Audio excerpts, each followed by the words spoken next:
চলমান টি-20 বিশ্বকাপে সৃষ্টি হলো এক অনন্য বিশ্ব রেকর্ড। অবিশ্বাস্য বোলিংয়ে নজির গড়লেন নিউজিল্যান্ডের pace bowler Lockie Ferguson. New Zealand ও পাপুয়া নিউগিনির মধ্যে নিয়ম রক্ষার ম্যাচে এই নজির গড়লেন তিনি।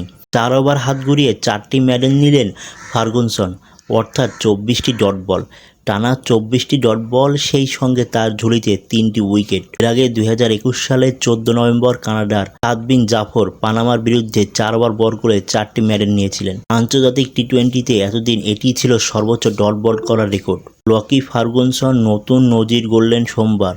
অথচ ফার্গুসন মাঠে নামার আগে বিশ্বকাপে সবচেয়ে বেশি ডট বল করার রেকর্ড এদিন সকালেই গড়েছিলেন বাংলাদেশের পেসার তানজিম হাসান সাকিব। নেপালের বিরুদ্ধে 21টি ডট বল করেছিলেন তিনি। এই রেকর্ড 24 ঘন্টা টিকল না। পাপুয়া নিউগিনির বিরুদ্ধে নতুন নজির গড়লেন ফার্গুসন। ফার্গুসনকে এদিন খেলতেই পারেনি পাপুয়া নিউগিনির ব্যাটাররা। তার এই স্বপ্নের স্পেলে 3টি উইকেট নেন লকি।